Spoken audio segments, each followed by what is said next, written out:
Ya. Bueno, muchachos, hasta el momento ya hemos visto todo lo que es escenario, todo lo que es acercamiento.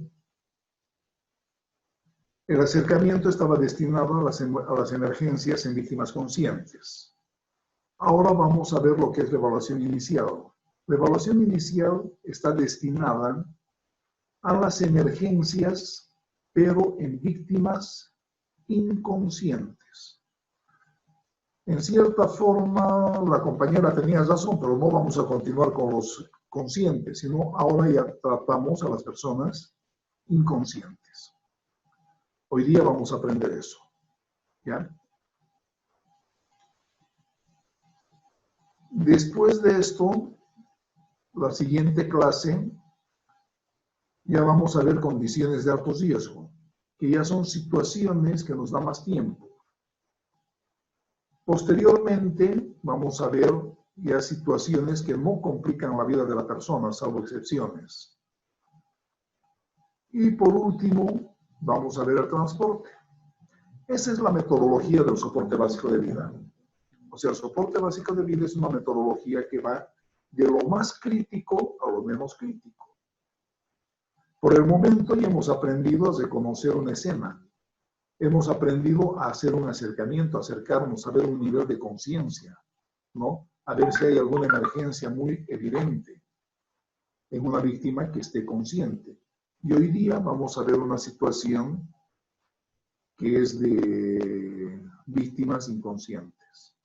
Ahora, obviamente que dadas las circunstancias actuales, la cosa se pone más difícil, ¿no? Han visto ayer de que había una persona muerta durante 4 horas y nadie se ha acercado. Entonces, con el temor que existe ahora, son pocos los que se animarían a hacer una resucitación. Pero por último tenemos el método solamente manos, only hands, que vamos a aprender hoy día. Tal vez no hagamos todo, pero sí podemos intentar. Y lo malo es que cualquier causa de deceso ahora ya lo asocian a coronavirus.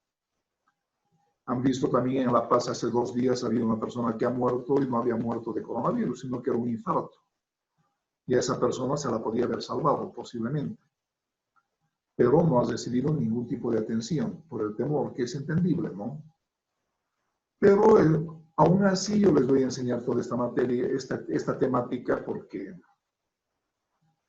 ustedes en el transcurso de su carrera, el rato menos pensado, podrían estar frente a una situación de una persona que requiera medidas de resucitación. ¿Ya? No se olviden que ustedes van a hacer prácticas hospitalarias, van a hacer prácticas en institutos y demás. Y también en la práctica deportiva de fisioterapia pueden tener situaciones de casos de paro cardíaco. Entonces, la evaluación inicial no es nada más que ver las emergencias en víctimas conscientes. Ya hablamos la anterior semana de que las emergencias en medicina son 3, básicamente. Todas aquellas que nos llevan a un paro cardíaco, el paro respiratorio y las hemorragias exsanguinantes. No vamos a tratar ahora ya las hemorragias exsanguinantes porque ya las hemos visto en víctimas conscientes. Ahí no varía el tratamiento, es exactamente el mismo, ¿no? Vamos a hacer la compresión, el torniquete o el empaquetamiento. No hay ninguna variación. Entonces nos vamos a dedicar al paro cardíaco y al paro respiratorio. Incluso esta temática ha ido cambiando los últimos años, radicalmente.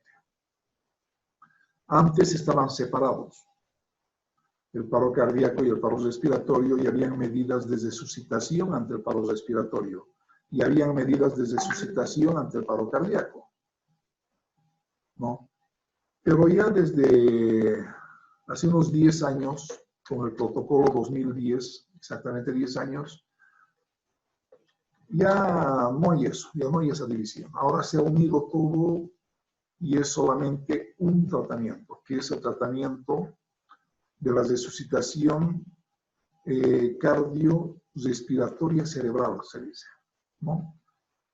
Que es la triada que hemos hablado, corazón, pulmones, cerebro. Pero todo destinado a sostenerlo al corazón, mejor dicho, al cerebro. Si el cerebro muere, a los 5 minutos ya nuestras probabilidades son mínimas. Pero sin embargo, vamos a ver cuáles son las causas que llevan a este paro cardiorrespiratorio, tanto de origen respiratorio como de origen cardíaco. Ya para que ustedes sepan. Ustedes tienen que estar en un nivel un poquito más elevado que un lego. No tal vez a un nivel de un paramédico, pero en un punto intermedio, ¿no? No podemos estar a un nivel, digamos, de una persona lega que lo único que sabe es dar masajes y no sabe ni por qué lo está dando ni para qué está dando. Ustedes son alumnos del área de salud, entonces tienen que saber el por qué lo están haciendo.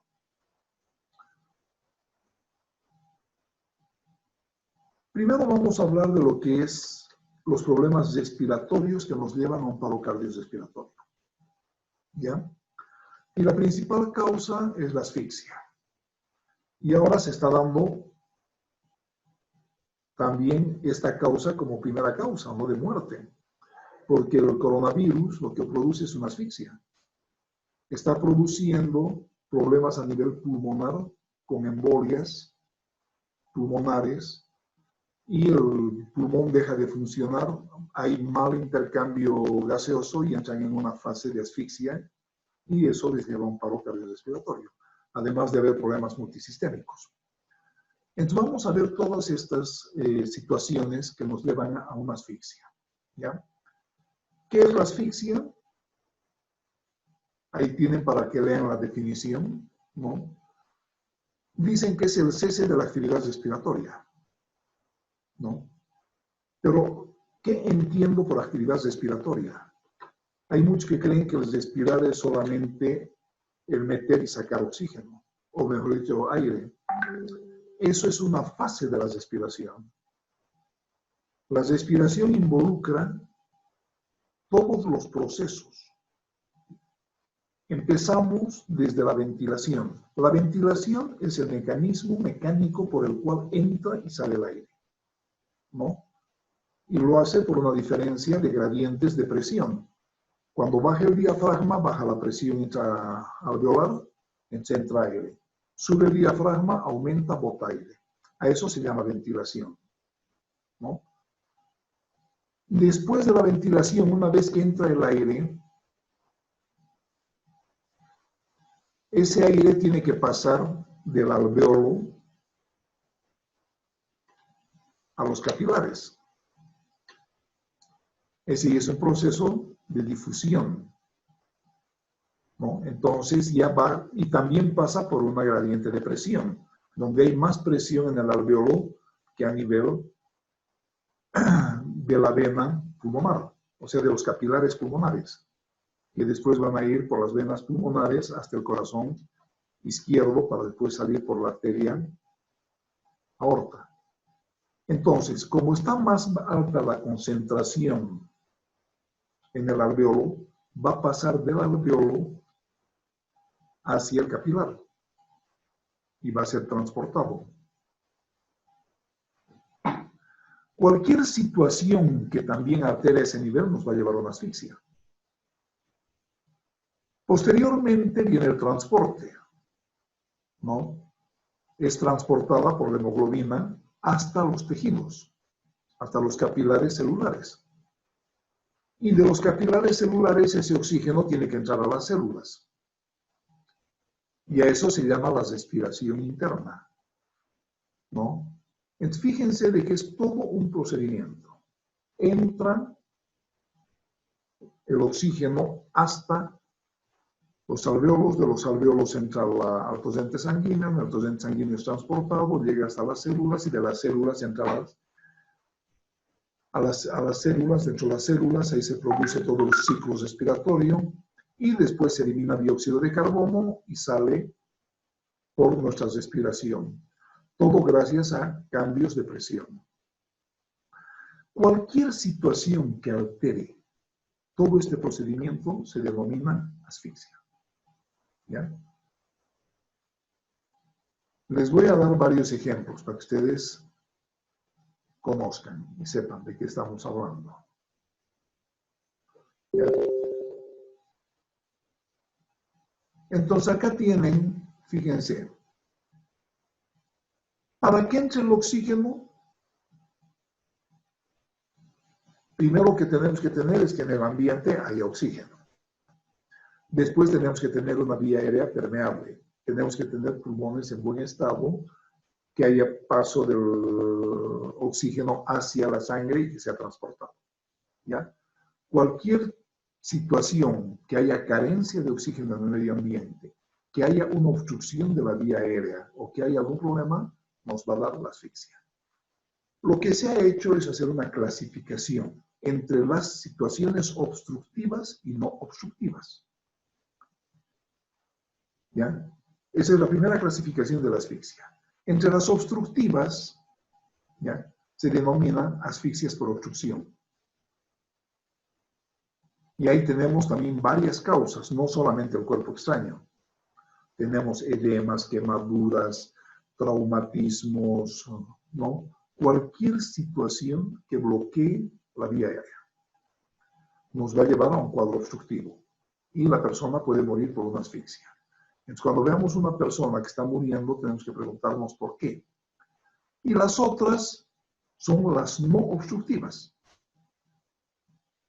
que se denominan también asfixias por falla respiratoria aguda. Ahí están todas las causas que no son por obstrucción. ¿Ya? Puede ser que en el medio ambiente ya no hay oxígeno, hay otro gas. Puede ser un problema a nivel netamente del intercambio gaseoso. Puede ser en el transporte, como ser el monóxido de carbono. O puede ser a nivel celular, ¿no? Como es el arsénico. El arsénico bloquea totalmente la respiración celular y la persona muere igualito por una asfixia. Entonces ustedes tienen que ver y sospechar cuál es la causa para intentar salvar a esa persona, ¿no? Porque digamos, si tengo una persona que tiene una obstrucción aguda de la vía aérea, ¿no? O sea, tenemos que saber para tratar de salvar. Pero si tengo una persona, a ver, ¿qué les digo? Que tiene un neumotórax hipertensivo, vamos a ver de aquí a 2 clases. Por más que hagan una RCP, no lo van a salvar. Hay que solucionar su problema de base. Si soluciono ese problema, sí tengo chance de salvarlo. Pero si me pongo a masajear a una persona que tiene un problema que sé que no se va a solucionar con el masaje, entonces está destinado a morir. ¿Ya? Bueno, ahora, las asfixias. Las causas más comunes de asfixia por cuerpo extraño, o mejor dicho, por obstrucción de la vía aérea. ¿Ya? La causa más importante es la caída de la lengua. Por eso es que cuando hay una persona inconsciente en el suelo, ¿no?, si van a darlo la vuelta es para resucitarlo. Pero si tiene algún nivel de conciencia, tiene signos de vitalidad, ¿ya?, y está inconsciente, esa su lengua va a caer, ¿no?, y le va a obstruir, fíjense. Y al final este va a morir por una obstrucción por su lengua. Por eso hay que poner a toda persona inconsciente en una posición de recuperación, que hemos aprendido en la anterior clase. Y si la víctima está respirando, no lo pongan en decúbito dorsal, porque lo que vamos a causar es más bien que se obstruya y muera. Esta situación se ve, por ejemplo, en casos donde transportan a víctimas inconscientes en taxis. Los ponen en el asiento de atrás, los transportan y cuando lleguen al hospital están muertos. Obvio, ¿no? Es por la posición en que los han puesto y su propia lengua los va a matar. Entonces hay que siempre permeabilizar la vía para un transporte a una víctima inconsciente. Hay que tener en cuenta, ¿ya? Otras causas, tenemos sangrados, piezas dentarias, ¿no?, salivaciones, líquidos de cualquier tipo. Entonces tenemos que ver, ¿ya? Son menos comunes, pero pueden ocurrir. Acá tenemos por cuerpo extraño, ¿no? Esto es por quemaduras, se producen edemas. Puede ser también por una situación alérgica que se da, picaduras de abeja que se entran sin querer, se entra a la boca, les pica y se dematiza y les bloquea la vía. Entonces tenemos que ver cuál es la causa. Estas son las fallas respiratorias, ¿ya? Donde no son obstructivas. Y las no obstructivas pueden ser, el ahogamiento, por ejemplo, está dentro de ellas porque no se obstruye la vía aérea. Lo que pasa es que en vez de aire están respirando oxígeno, agua. Las intoxicaciones que trabajan a nivel del sistema nervioso, ¿no? Producen depresiones del centro respiratorio y pueden producir un paro respiratorio. El shock eléctrico, lo mismo, pasa por el sistema respiratorio. Ausencia de oxígeno o intoxicaciones por monóxido. Ahora, también con fines didácticos se los ha clasificado en 3 niveles. ¿Ya? Uno, que son dependientes de la vía, que ya hemos visto. Ahí están las obstructivas.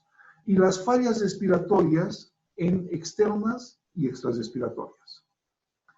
Las externas, hemos visto también ahogamientos, gases tóxicos, todo aquello. Y las extrarrespiratorias por el nivel del sistema nervioso, el transporte o alguna situación como ser el shock eléctrico que puede actuar a nivel del bulbo. ¿Ya? Y también podríamos decir, aquí faltaría, yo diría que estaría entre las, no solamente vías respiratorias, sino vías respiratorias y pulmones, yo le pondría, ¿no? Porque actualmente estamos viendo que las fallas pulmonares están produciendo también situaciones de muerte por asfixia. Entonces, eso lo clasificaríamos acá en vías respiratorias y pulmones. Un neumotórax también es dependiente de los pulmones y mueren por un grado de asfixia. El ahogamiento, hago un poco de hincapié en esto porque es una situación especial. ¿Por qué se dice que es una situación especial? Porque se han visto situaciones donde hay víctimas que después de 5 horas de estar en el agua, se los ha salvado, se los ha rescatado y han vivido, y sin lesiones cerebrales. Y casos de 15, 20, hasta 1 hora son mucho más comunes, ¿no? Hasta donde tengo entendido, el récord está en 5 horas. En un accidente en Chicago, en el agua, de un niño de 5 años, que lo han rescatado después de 5 horas. Y ha vivido. El por qué, la teoría es de la redistribución sanguínea. Hay una redistribución como ocurre en los delfines y todo el metabolismo entra en un metabolismo básico, consumo mínimo de oxígeno y logran mantener su cerebro con vida. Después se descongelan un poco porque esto ocurre más en el agua fría y en niños. Entonces empiezan a dar señales de vida y generalmente sobreviven sin ningún tipo de alteración. Entonces, cuando ustedes ven una persona que la han sacado del agua, no importa cuánto tiempo, intenten resucitarla. Den masajes. ¿Cuánto tiempo? No importa. Hay reportes de personas que han hecho 1 hora de RCP y han logrado resucitarlos. ¿No? Entonces, con los ahogados no se pierde la esperanza. Hay probabilidad, aunque baja, pero hay. Y si es niño, un poco más de probabilidad, porque ellos son los que más mantienen esta situación de la redistribución. Y esta es la fisiopatología de lo que ocurre en el infarto, ¿no? Primero entra el pánico, ¿no? Si no sabe nadar, empieza a desesperarse, traga agua, obviamente, inhala, y viene la interrupción voluntaria. Dejan de respirar. Cuando dejan de respirar, obviamente empieza a aumentar los niveles de CO2. ¿No? Aquí tenemos cómo empieza a respirar hasta llegar al punto donde se llama el punto de ruptura. En ese punto, la persona respira quiera o no quiera. Y en ese momento va a entrar agua. Inhala nuevamente agua. Y acá tenemos 2 posibilidades. O se llena de agua y muere por un ahogamiento con entrada de agua a los pulmones, o se produce un espasmo. Y si se produce el espasmo, los pulmones no van a estar con agua y la persona va a morir por una asfixia, por un espasmo, se le cierra la laringe, ¿no? Acá vienen los cambios en el medio interno y obviamente se produce la muerte, ¿ya? Entonces, ese es podríamos decir, la fisiopatología de lo que ocurre en una persona ahogada. ¿Qué hacer? Bueno, lo principal que hemos aprendido, o sea, generalmente nos enseñan que hay que sacar el agua de los pulmones. O sea, no pierdan el tiempo. Lo primero que hay que hacer es darle respiración y resucitación. ¿Ya? Hagan las medidas de resucitación. Retírenlo del medio e inicien con unas medidas de resucitación cardiopulmonar inmediatamente. Eso es lo que hay que hacer. Y en algún momento, si ven algo, alguna señal que está recuperando, denlo la vuelta y apretenle el abdomen para que salga el agua de lo que ha tragado, no de lo que está en sus pulmones. Lo que está en los pulmones se va a reabsorber, ¿no? Y obviamente no es que va, como en las películas, recupera y ya está y vivió feliz. No, tienen que llevarlo a un centro médico porque los pulmones pueden haberse llenado con aire contaminada y eso produce una neumonía. Si se ha salvado del ahogamiento, cuidado que muera por un cuadro de neumonía. Entonces esa persona tiene que ser llevada a un centro médico, ser valorada allá, se le dará antibióticos, tratamiento, etc. Y después de 100 ya verá el médico qué es lo que hace y en qué momento la rodea. Esto es lo mismo. Bueno, eso es lo que hemos visto de la asfixia. Ahora vamos a ver las causas que nos llevan al paro cardíaco, ¿no? Ahora vamos a hablar del corazón. No vamos a entrar en mucho detalle porque la clase sería muy larga, ¿ya? Vamos a hablar lo más básico y que sea entendible para ustedes. Bueno, en el corazón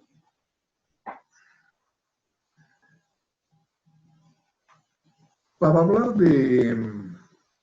entender todo lo que es el mecanismo de cómo funciona el corazón, lo vamos a tratar más en el tema de shock, ¿ya?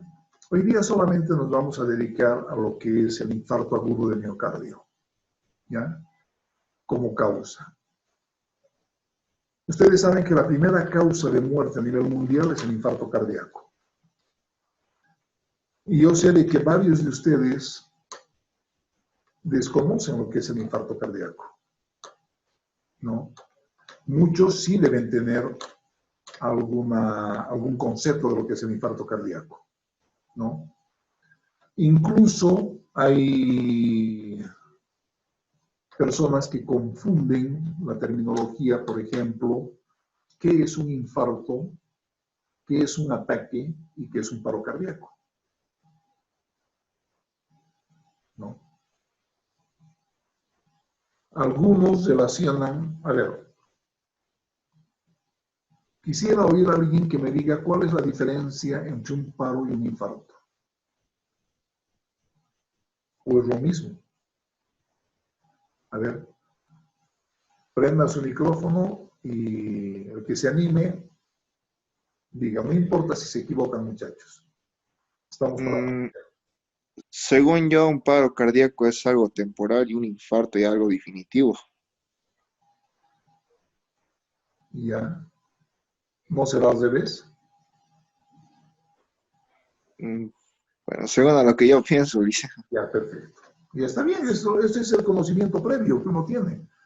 Cuando uno entra a una temática, tiene un conocimiento previo, que puede estar equivocado o no. Y lo que tiene que hacer el alumno, y eso han debido oír hablar ustedes, es que también no es solamente aprender, sino es desaprender lo que sabían. Muchas veces entramos a temas donde creíamos una cosa y resulta que no había sido así. Entonces ahí viene nuestra fase de desaprender para aprender lo nuevo, ¿no? Entonces, a ver, alguien más que me diga. Ahí ya tenemos un criterio, está bien, respeto. Otro, sin miedo, muchachos. ¿Qué diferencia hay entre paro e infarto?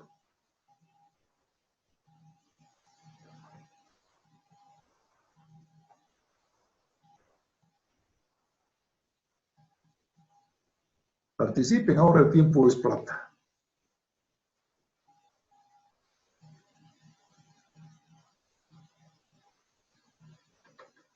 ¿Qué dicen?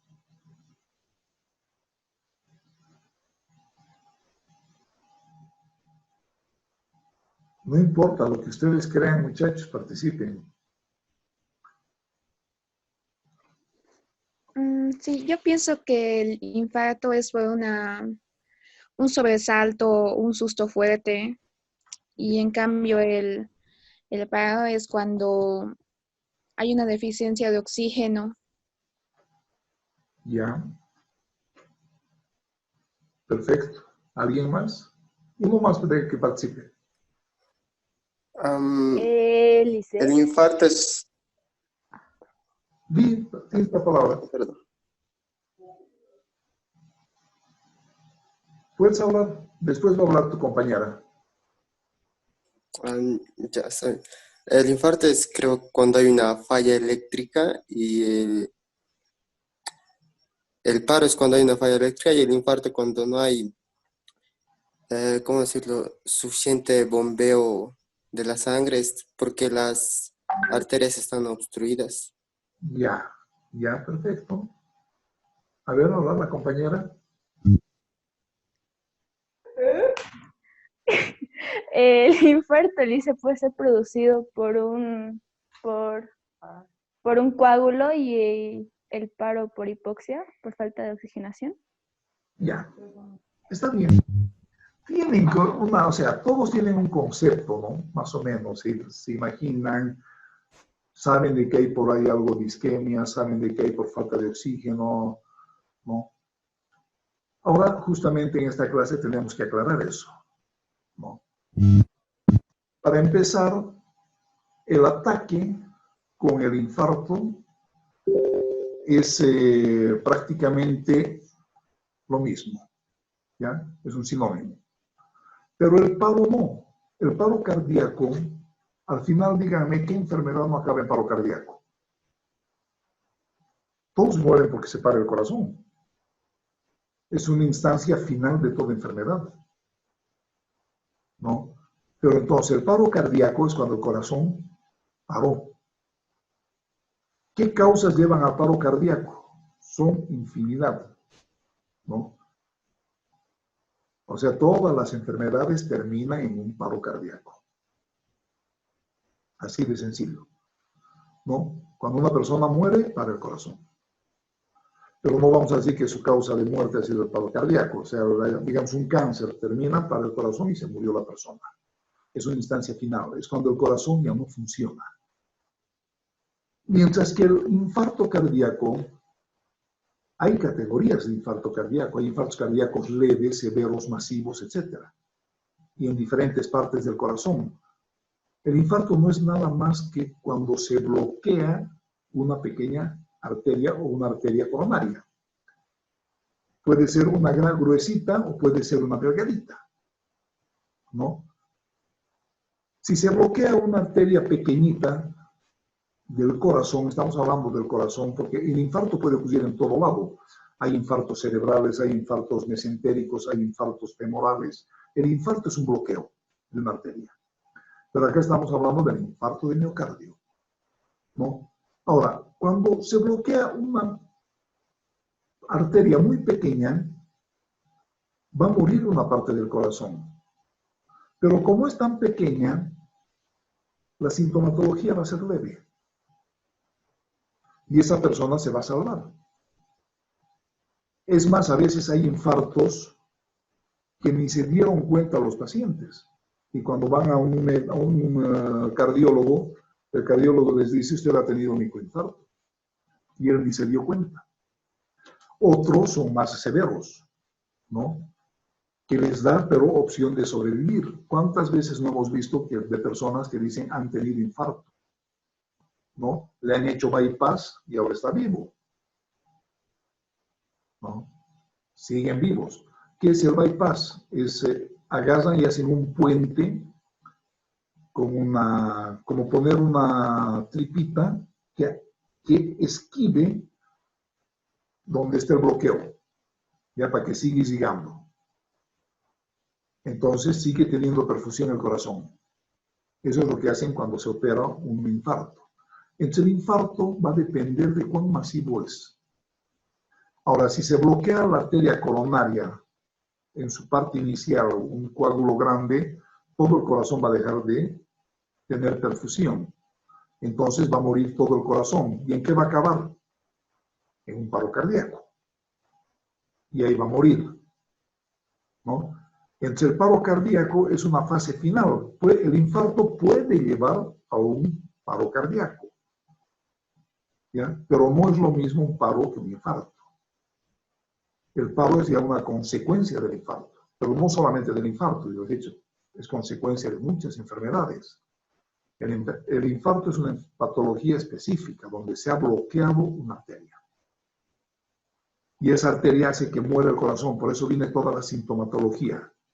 La única vez que duele el corazón es cuando se ha infartado. Después no duele, ¿ya? Entonces hay que tener eso bien en cuenta. A ver, ¿ha quedado claro? Para los que hace rato contestaron y para los otros muchachos, aclárenme. ¿O quieren que les aclare algo de esto del infarto? Porque es importante que sepan. No, ya entendí, Liz. El Sí, paro es la etapa final. claro. Pero ¿has entendido lo que es el infarto? Sí. Alguien que no haya entendido, pregunte sin miedo. Estamos para eso.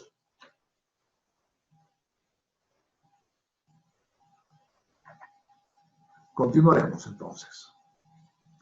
Acá fíjense cómo se van cesando las arterias coronarias. Estas son las coronarias. Acá, ¿no? Son ateromas. El colesterol se va cerrando, se bloquea y muere una parte del corazón.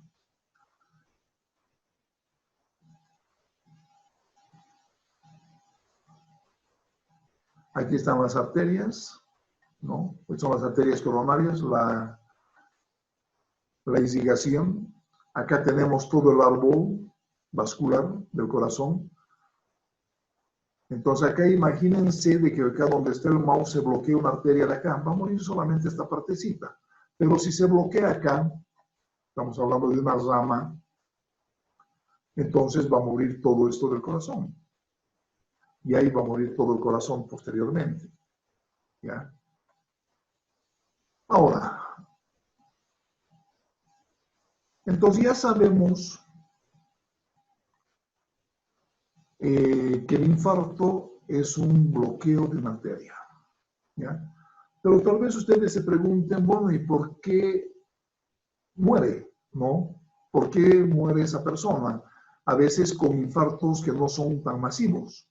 Por ejemplo, si acá se bloqueara y resulta que después esta gente fallece. ¿Qué es lo que lo mata? ¿Por qué no es que muere solamente esa parte del corazón, se cicatriza y sigue vivo la persona? ¿No?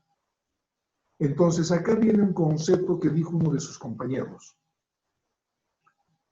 lo que es la fibrilación. ¿No? A ver, ¿quién me puede decir qué es la fibrilación?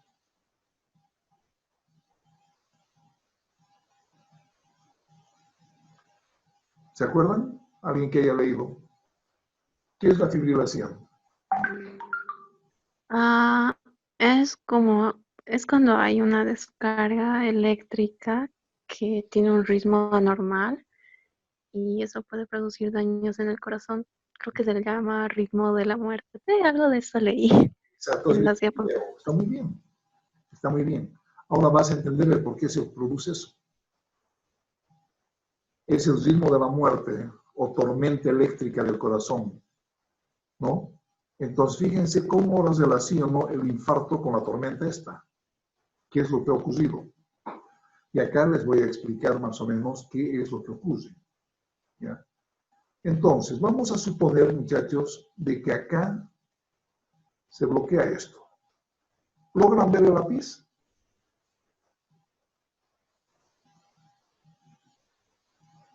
Avísenme si ven el lápiz. Y lo estoy dibujando. Sí, se ve, Lice. Ya. Entonces, esto aquí se ha bloqueado. Va a empezar a morir toda esta zona. ¿Sí? En el momento que esto empieza a perder, entra en una hipoxia, o sea, una falta de oxígeno, se van a empezar a crear focos eléctricos. Y de acá van a empezar a nacer estímulos eléctricos, de todo lado de esto. Entonces, si por un lado viene el estímulo eléctrico por el sistema de conducción cardíaco, y acá se están generando otros estímulos eléctricos acá, ¿qué va a ocurrir? Va a empezar a haber una arritmia. El corazón va a entrar en una arritmia.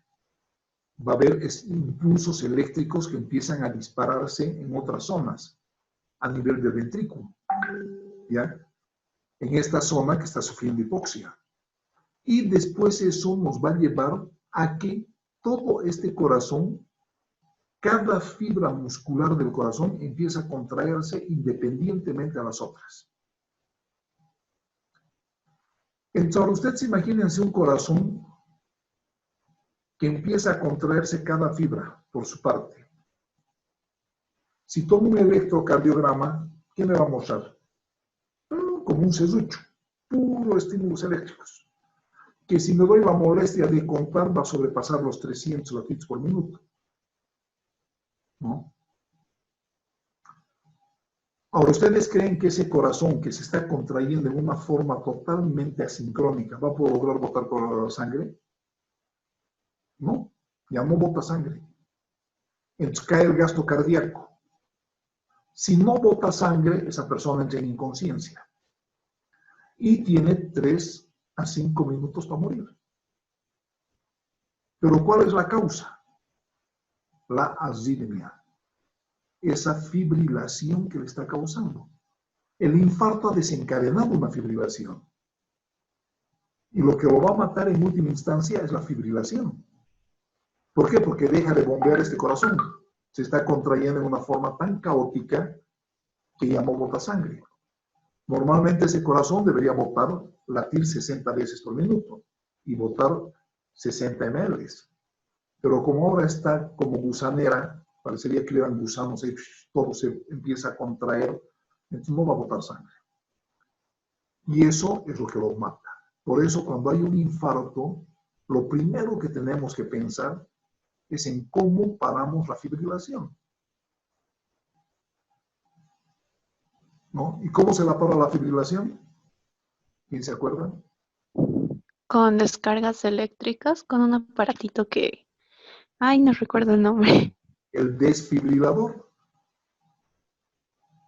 Justamente se llama desfibrilador, porque va a parar la fibrilación.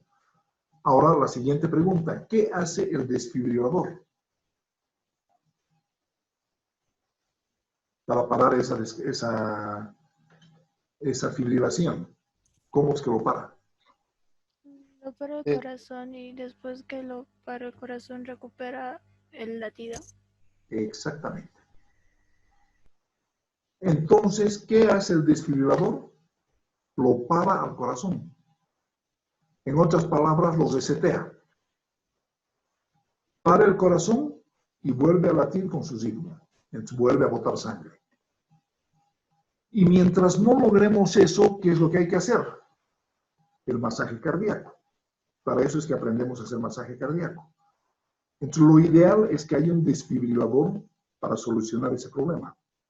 Y mientras tanto nosotros sostenemos, ¿no?, el gasto cardíaco con masajes externos. Agarramos y empezamos a masajear, que es lo que vamos a aprender. Y si nos llega un desfibrilador, tenemos que utilizarlo, porque ahora el desfibrilador está dentro de las maniobras básicas. En todos los aeropuertos, en varios centros donde hay congestión de gente, está obligatorio el tener desfibriladores, ¿no? Los DAE, los desfibriladores inteligentes. Bueno, a ver, hasta ahí, ¿se ha entendido o no? Porque a mí me interesa que sepan qué es lo que pasa en una situación de fibrilación. ¿Han entendido, muchachos?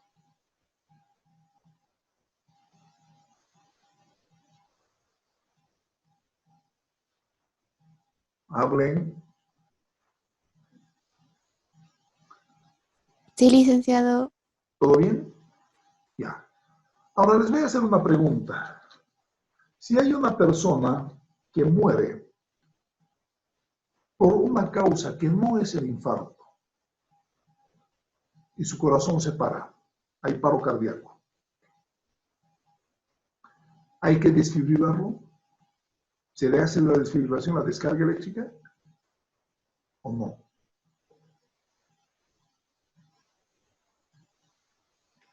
Sí se hace.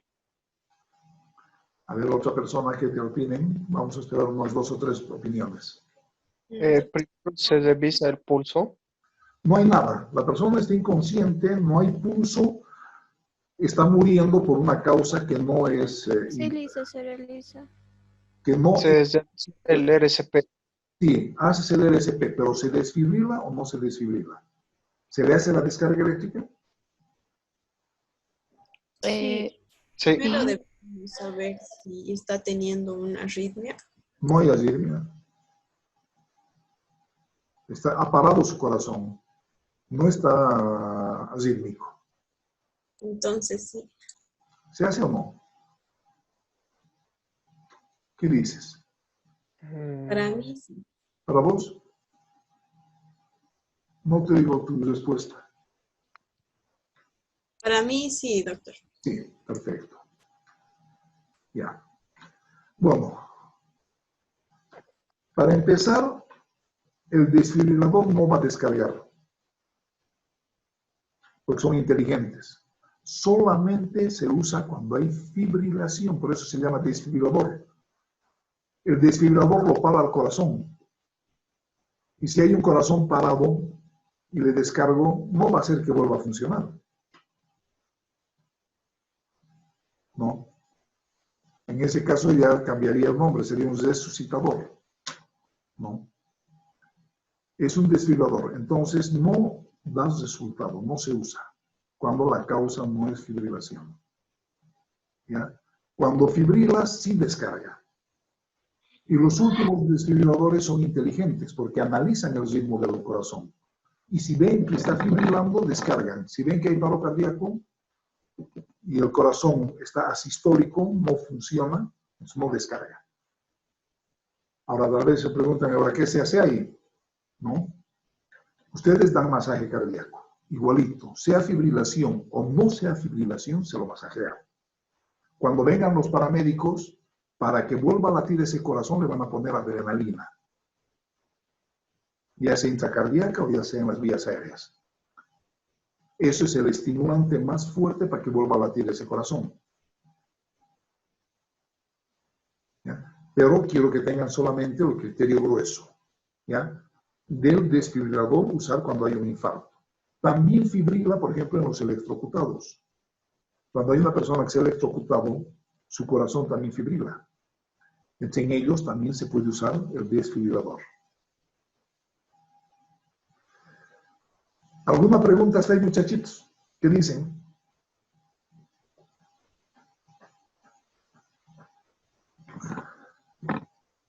¿Hay alguna duda?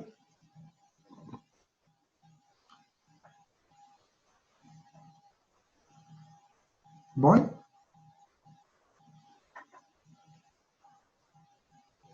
No. ¿Qué? Preguntar, no hay problema.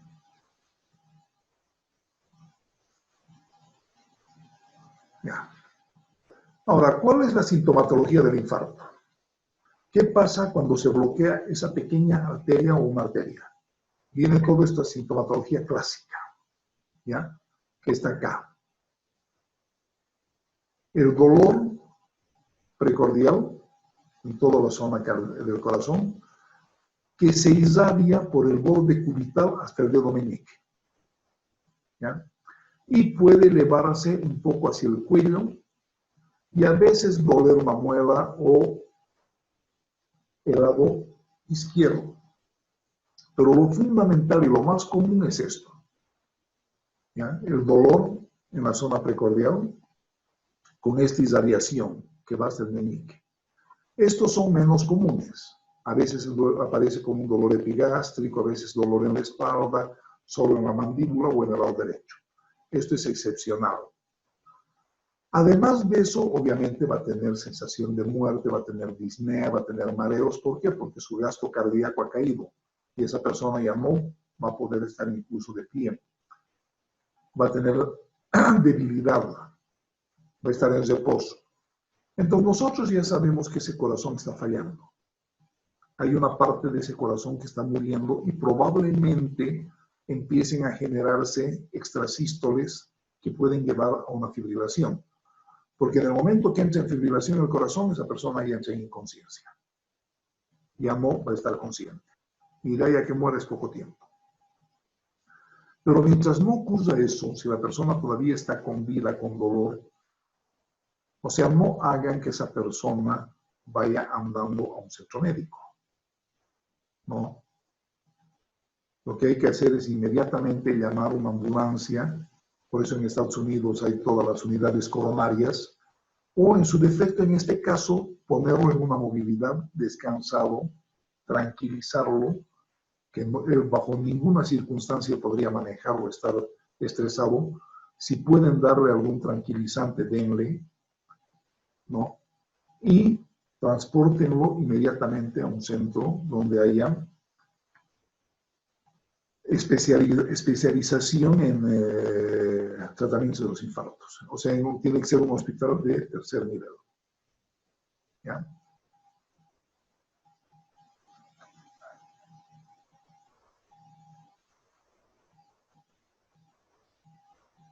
Esto ya hemos visto. Bueno.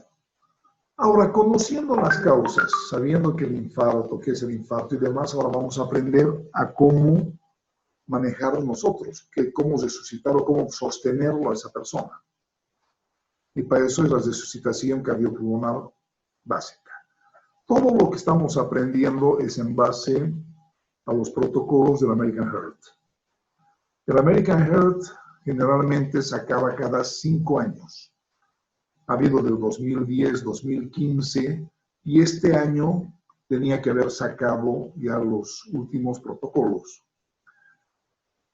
Pero sin embargo, el año pasado ha sacado un protocolo donde no hay gran variación respecto a lo que era el 2015, perdón. O sea, no está cambiando ya. Está cambiando la resucitación cardiopulmonar avanzada. Pero la básica se mantiene. Mientras se mantenga la básica, yo les voy a enseñar lo que dice los últimos protocolos. Entonces, acá estamos viendo de que el infarto cardíaco es la primera causa de muerte a nivel mundial. Sobrepasa a cualquier otra enfermedad, incluyendo el cáncer. Vean nomás en Bolivia cómo se han incrementado las causas de muerte por infarto cardíaco. Es increíble, ¿no? En La Paz han visto a esa persona que ha muerto en el hospital, que creían que era coronavirus. Ha muerto por un infarto cardíaco. Y, bueno, cada vez están muriendo cada vez más gente por infarto cardíaco. Son millones de personas que mueren al año. Hasta el coronavirus se queda pequeñito al lado de lo que es el infarto. ¿Ya? Entonces vamos a aprender las actualizaciones. ¿Qué es lo nuevo que hay? Acá se habla de lo que es la cadena de supervivencia, la cadena de la vida, de lo que es el infarto cardíaco. ¿Ya? Tenemos estos 5 escalones. Esto es para el nivel básico. El primer escalón o el eslabón, perdón, es siempre activar un sistema de emergencias. ¿Cuándo hay que activar este sistema de emergencias? Cuando ustedes vean que esa persona no tiene signos de vitalidad.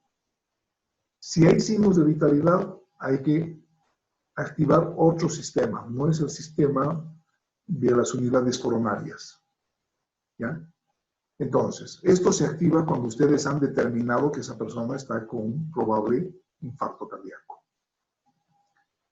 Mientras tanto, iniciamos las medidas básicas de RCP. El tercer eslabón es la desfibrilación precoz. Hay que hacerlo cuanto antes. El transporte y los cuidados integrados ya para el manejo del infarto y el post-manejo. ¿Ya? Porque esa persona va a tener un cambio en su estilo de vida. Ya no es lo mismo que lo que estaba antes del infarto. Bueno, este ABC, que antes era la base de lo que era la resucitación cardiopulmonar, les muestro solamente para que sepan, ¿no?, que si bien ya no es ABC, ahora es el CAB, ¿no? Ha cambiado eso. Pero lo que siempre tienen que tener en cuenta es que tienen que tener una vía aérea permeable, tratar de sostener una buena respiración y, si se quiere, hacer un sostén de las funciones cardíacas. ¿Ya? Y que vamos a aprender eso. Este es el protocolo antiguo que ya no les voy a hablar porque ya ha quedado en desuso, totalmente. Este era el protocolo del 2005, ¿no? Hasta el 2010, bueno, del 2010 abajo, ¿no? Habían algunos avances en este momento, pero ahora ya nada de esto se hace. Y para bien de los pacientes, ¿no? Porque lo que se está haciendo es quitar todo aquello que lo único que hacía era confundir al rescatador y hacer más difícil. Y se veía de que resucitaban a personas que no estaban muertas y dejaban a personas que estaban realmente muertas. No las resucitaban. Y había mucha pérdida de tiempo y moría mucha gente. Entonces, a raíz de eso y con la estadística que se tiene, es que ha ido cambiando los protocolos. En los últimos años, desde que yo doy esta materia, lo que es ahora, ha cambiado radicalmente, ¿no? Ha habido un avance significativo. Ahora veamos qué es lo que está vigente, ¿no? Todo esto del 2005 abajo ya no hay. Ahora vamos a aprender solamente lo que es del 2010 adelante. ¿Ya? Aquí incluimos el 2015 y el 2018, 2019, los protocolos que han salido. Estamos hablando de los últimos protocolos. ¿Ya? Entonces ahora se ha hecho mucho hincapié en la circulación, ya no así en la ventilación. Antes se daba más hincapié a la ventilación que a la circulación. Ahora no. La anterior clase les dije que lo primero que tenemos que hacer es el ABDS. En el ABDS determinamos si una persona responde o no responde a estímulos. ¿No? Si esa persona no responde a estímulos y no hay signos de vitalidad, ¿ya? Y además no está con una respiración jadeante o en una fase de convulsión, así que es premorte, esa persona tenemos que primero determinar eso, que la persona esté en paro. Si no respira, no hay signos de vitalidad, no responde a estímulos, entonces inmediatamente empezamos a hacer la resucitación. Acá no hay que vamos a ir a evaluar si respira o no respira durante 10 segundos, permeabilizar vía querancia, no hay nada de eso. Determinamos que la persona está en esa condición, la damos la vuelta e iniciamos la LSP. Acá hay un paso intermedio que es el primer eslabón, que es activar el sistema de respuestas. Esto es para los países que tienen un buen sistema de respuesta. Ustedes inicien el RCP y que alguien vaya y llame, si es que se puede. Y si no, van a tener que transportar posiblemente realizando la RCP. ¿Hasta dónde tenemos como probabilidad de obtener un desfibrilador? También eso es cuestionado en nuestro medio, ¿no? No tenemos muchos desfibriladores y tampoco la respuesta es inmediata de los sistemas de emergencia. Entonces, lamentablemente, nosotros nos vamos a quedar acá con la RCP.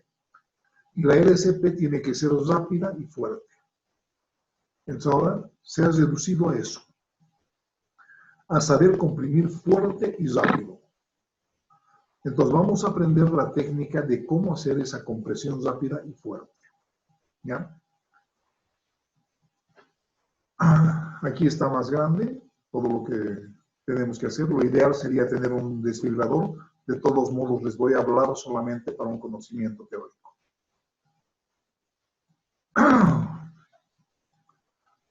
Ahora, ¿cuán rápido tienen que ser los masajes? Tienen que estar entre 100 a 120 compresiones por minuto. Eso significa que en un segundo tienen que dar 2 compresiones aproximadamente. ¿Ya?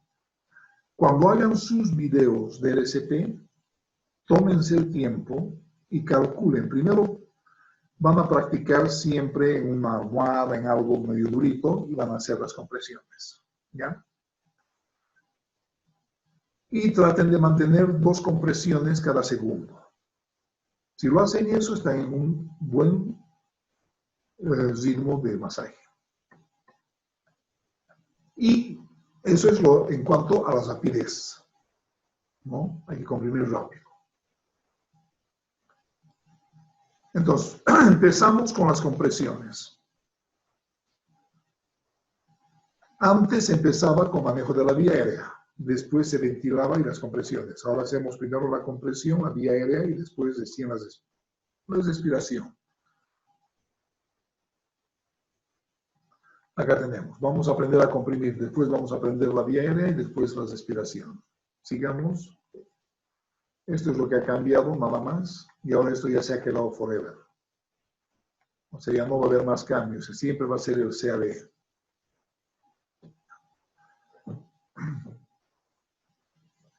Cuando den las compresiones, igual, no tenemos que interrumpir. ¿Ya?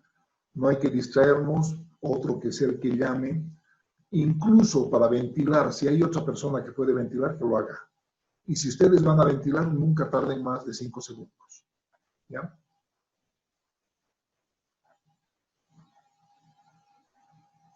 Bueno, acá no hay nada más, creo que saber de qué más es en los adultos, pero se está viendo ahora, esto era un criterio que, bueno, todavía hay cierta prevalencia, pero se está viendo casos de infartos en personas de 14 años. Cada vez hay gente más joven que está sufriendo infarto.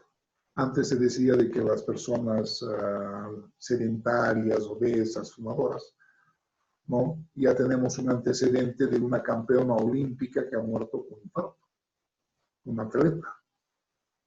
Entonces, cada vez hay más situaciones de muerte, ¿no?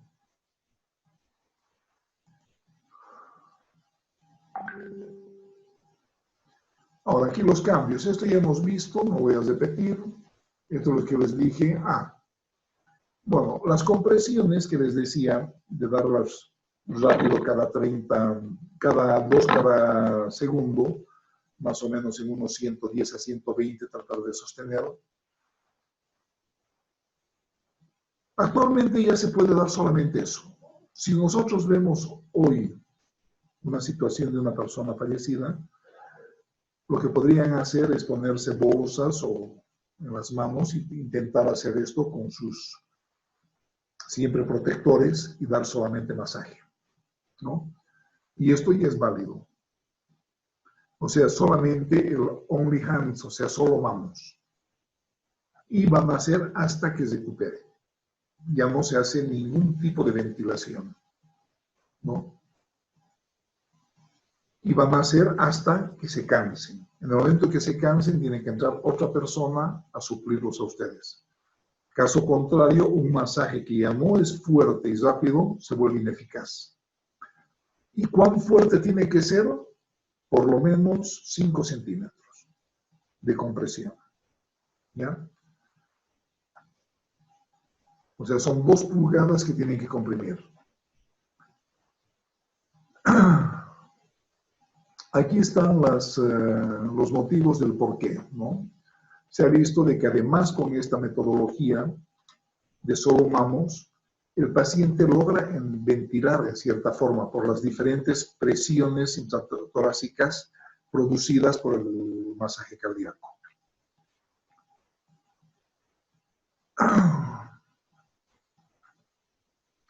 ¿Ves? Siempre se inician las compresiones antes que la ventilación.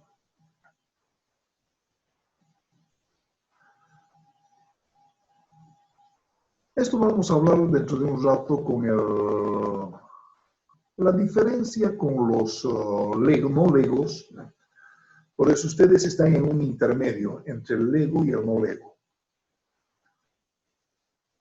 El lego es aquel que no es del área de salud. Y el no lego es aquel que es del área de salud. Pero también dentro del área de salud tenemos diferentes áreas, ¿no? Los médicos, los paramédicos, ellos sí tienen que saber al 100% esto. Ustedes están en un intermedio, yo diría. Entonces, ustedes pueden también tomar el pulso, pero lo malo es de que hay un gran margen de error. Por eso yo a ustedes les enseño que tomen como un signo de vitalidad los movimientos, la devolución, cualquier cosa, y no el pulso. ¿No? A pesar que el American Heart dice de que la mayoría, hay muchos casos reportados que hasta los médicos hacen una falsa evaluación del pulso. Sin embargo, recomiendan a los no legos a que pueden hacer una toma de pulso antes de hacer la RCP. ¿Ya?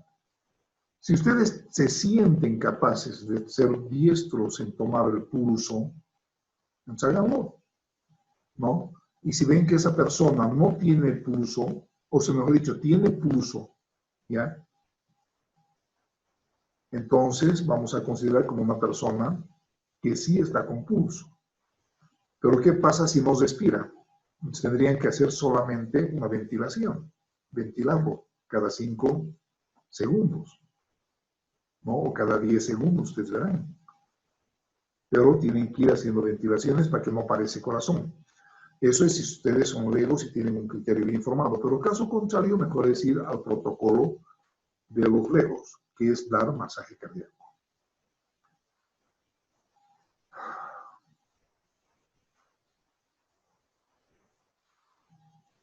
Aquí estamos cómo se identifica el paro cardíaco. O sea, no pueden tardar más de 10 segundos en la ventilación, en todo. Bajo ningún concepto se tarda más de 10 segundos en ninguno de los procedimientos. Esto de que era antes el MES o el BES, un montón de cosas tenía, ya no se hace. Está discontinuado. El ver, sentir, escuchar la respiración, ya no hay. ¿Ya? Hay que también tratar de evitar excesivas ventilaciones. Por eso es que actualmente se ha puesto una relación de 30 masajes con 2 compresiones. Que ya vamos a ver también. Acá lo que les decía, 2 pulgadas, 5 centímetros. Eso es la compresión. ¿Cuán fuerte deben ser las compresiones? Esto es lo ideal, es hacer una administración del desfibrilador, que ya vamos a hablar posteriormente también en la parte de la práctica, para lo que es la fibrilación, terapias eléctricas. No les enseño con detalle porque no tenemos desfibrilador, pero sin embargo, para la práctica vamos a hacer una suerte de simulación, aunque sea teórica.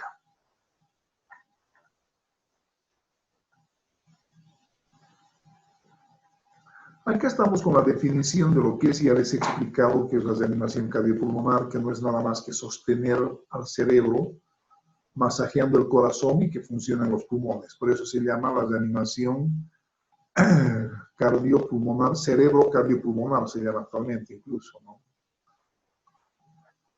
Que está basada en las compresiones externas y en la ventilación. ¿Cuál es el objetivo? Es sostener.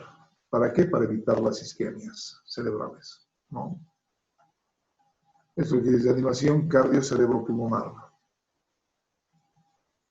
Esto les voy a dar rápido porque quiero ir a la parte de la práctica. Como les dije, es la principal causa de muerte a nivel mundial, ¿no? Tiene que hacerse un tratamiento, un diagnóstico rápido para hacer un tratamiento adecuado. Aquí está cómo es lo que evitamos la lesión cerebral en función al tiempo. Ahora, ¿cuántos se recuperan? ¿No? Fíjense, solamente un 25 a 50, y de los que ya han egresado a un hospital, entre el 12, máximo un 12%. Eso está bien para la parte médica. Este es para mi médico. No les voy a dar esta parte. Esta es la del desfibrilador, que no les voy a explicar de los desfibriladores hospitalarios. Vamos a hablar del desfibrilador inteligente, nada más. Acá hablo de la perfusión cerebral, los cambios metabólicos cuando ya se vuelven irreversibles, ¿no? Como todos deberían saber cómo dar un masaje cardíaco. Estas son consideraciones que hace el American Heart.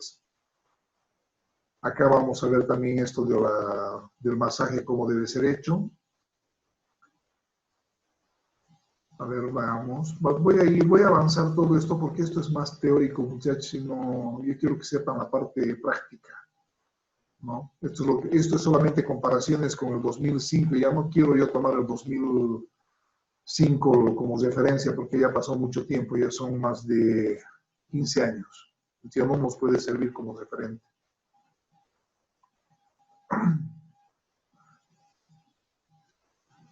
Aquí está esto, les voy a enseñar en la parte práctica cómo se da lo de 32, cómo se debe hacer. Esto vamos a ver también los desfibriladores, cómo van a actuar.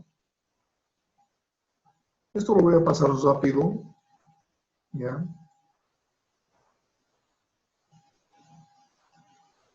Esto es verdad, la capacidad de percibir y pensar de manera diferente es más importante que el conocimiento adquirido, y eso es lo que ustedes tienen que ver, ¿no? Cómo reaccionar en las diferentes situaciones. Bueno, vamos a entrar ahora a lo que sí ustedes tienen que saber de lo del hilo, que es la metodología. ¿Qué hacer? Y hemos visto a grandes rasgos cómo diagnosticar algunos criterios, ¿no? Ahora esto ya me interesa que vayan con más detalle. Lo primero que tenemos que hacer es el diagnóstico. El diagnóstico de paro. Y tener cierta certeza de que esa persona está con un paro cardiorrespiratorio. ¿Cómo se diagnostica? Ya hemos dicho. Ausencia de signos de vitalidad, que esté boqueando o que esté jadeando. Una respiración anómala, ¿ya? El boqueo es como que dicen los pescados, ¿no? Que de rato en rato abren su boca y boquean cuando ya están por morir. Entonces es una respiración agónica, una vía donde la persona se nota que está muriendo. Entonces en ellos sí vamos a hacer. En otras situaciones donde muestren signos de vitalidad o respuesta a estímulos, no se hace ningún tipo de resucitación. Entonces, lo primero es el diagnóstico y se hace con el nivel de conciencia y con los estímulos. Si la persona está respirando, y hemos visto que se la deja y se la pone en posición de recuperación. Si no respira, dan la vuelta inmediatamente y se inicia con la resucitación. Se inician los masajes inmediatamente, ¿ya? Si la persona no es lega, es lo que les dije, puede evaluar el pulso, máximo 10 segundos, ¿no? E iniciar inmediatamente las medidas de LSP.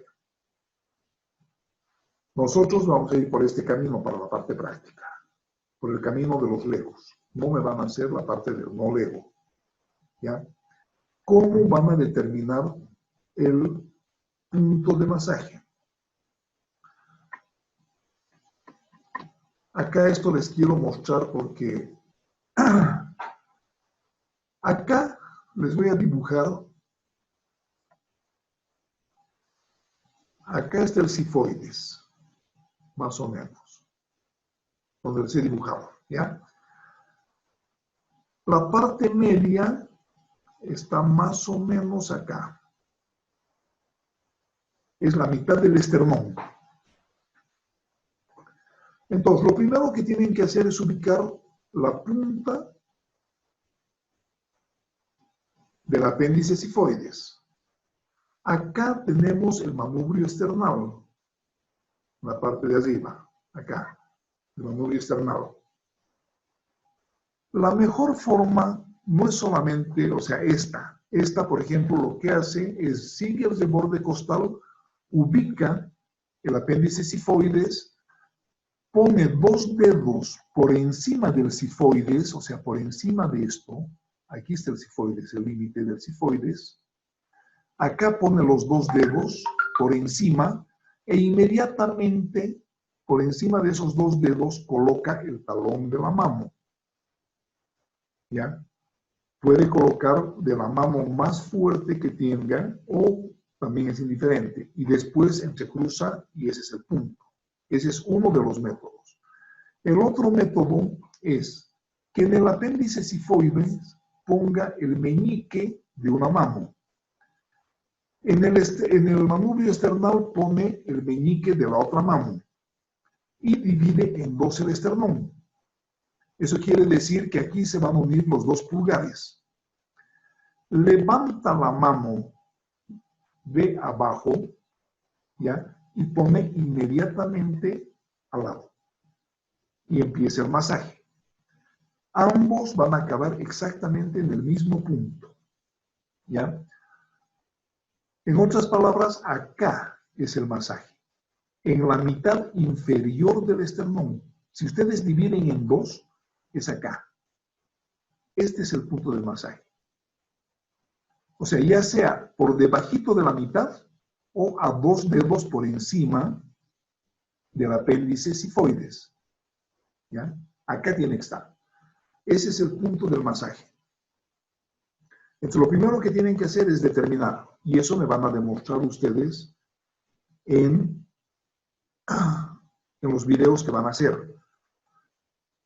Van a conseguir de alguna forma, o sea, tienen que conseguir un varón, obviamente, para demostrarme dónde es el punto. ¿Ya? Una vez que han determinado el punto del masaje, entrelazan los dedos. No pueden cruzar manos. ¿Ya? Se ponen en esta posición.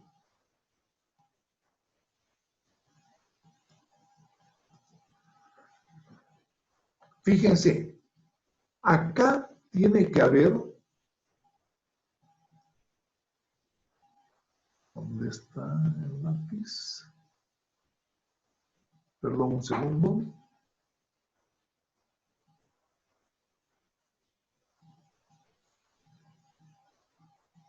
Ya, no es esto. Ya, acá tiene que haber 90 grados entre acá, el ángulo, son 90 grados.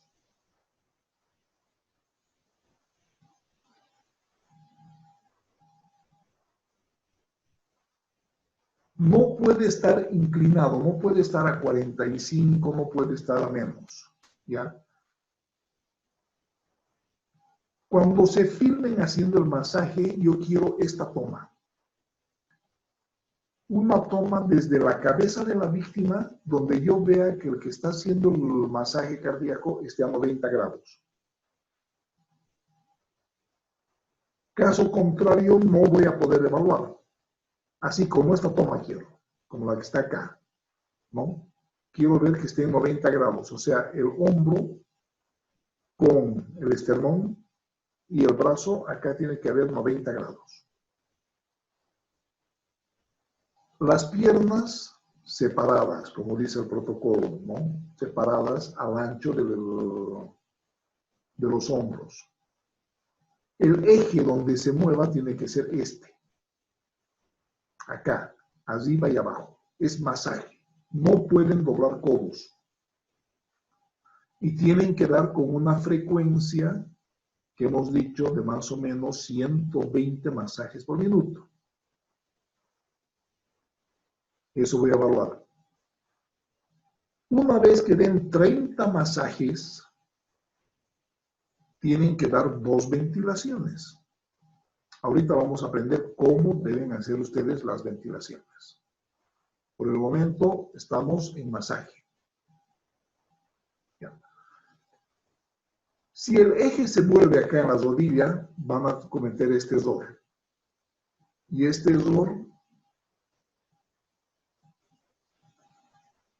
es el que se denomina la silla mecedora.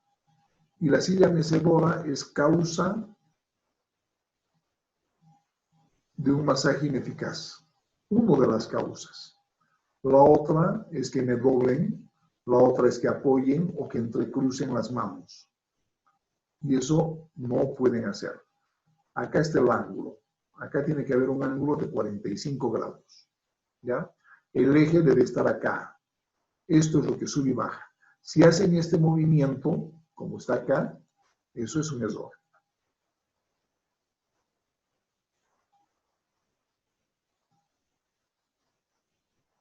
Ya. Entonces no me van a flexionar codos, no van a todo el tiempo tiene que mantener contacto, cuidado.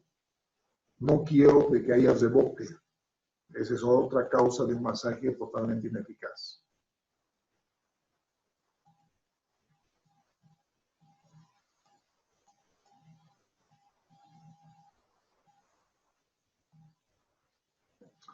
Ahora, la permeabilización. ¿Cómo se hace la permeabilización de la vía aérea? Una vez que han dado las 30 compresiones, tienen que permeabilizar la vía aérea. ¿Qué es lo que vamos a entender por permeabilización de la vía aérea? Es poner en una situación donde la lengua no obstruya la vía aérea, ¿no? Entonces, antes había maniobras de hiperextensión. Cuidado que estén haciendo. Ahora solamente es extensión del cuello. Esta es una maniobra. Están extendiendo. ¿Ya? Ponen el talón, o sea, el borde cubital de una mano en el cuello. Con la otra mano elevan el mentón. Se hace un levantamiento mandibular de la parte ósea, no de la parte blanda. Y se eleva hacia arriba. Cuando la víctima está en decúbito dorsal, antes de ventilar. Si ustedes no hacen este procedimiento de extensión del cuello con levantamiento mandibular, obviamente va a estar mal. Tienen que hacerlo. Si la víctima tiene una probabilidad de lesión cervical y ustedes no están solos, están en digamos en un grupo y hay 2 o más personas que saben, en ese caso sí se puede hacer una situación de cuidar la columna. ¿Ya? Lice, perdón que le corte. Dime. Mis megas están acabando. Ah, qué pena. Pero tú puedes entrar al video. Voy a dejarlo el video. ¿Ya? Sí, por favor, Lice. Te voy a Ahorita poner ya. como presente. Perder cuidado. Estás Sí, por favor. registrado, ¿ya? Sí, gracias, Lice. Ok.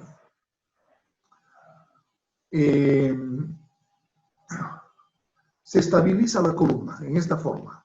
O sea, uno de los rescatadores se pone en esta forma. El otro, o sea, el rescatador eleva la mandíbula hacia encima y el ayudante pone los dedos en el ángulo del maxilar y lo eleva hacia arriba. ¿Ya? Entonces, con eso queda permeabilizado. Y la otra persona es quien va a hacer toda la resucitación.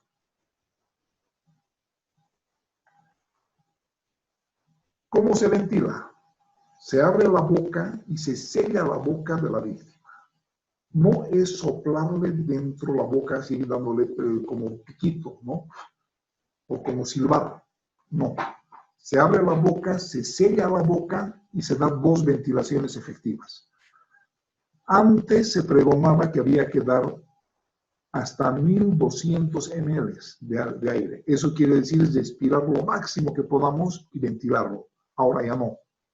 Ahora respiramos lo que nosotros respiramos. Una respiración normal. Y eso le ventilamos. ¿Ya? Ustedes tienen que sentir que entra el aire, ¿no? Y se eleva el tórax. Siempre pinsen la nariz, sin dejar de permeabilizar la vía. Fíjense, esta persona está con el cuello extendido y la mandíbula elevada. Y ahí ella está soplando. Entonces va a dar 2 ventilaciones. Lo máximo que puede haber entre ventilación y ventilación es de 1 segundo. ¿Y cuánto dura cada ventilación? 1 segundo. Entonces, 1 segundo ventilo, 1 segundo deja de ventilar y otro segundo. Por eso máximo son 5 segundos hasta que tengas el tiempo de reacción. No puede demorar más.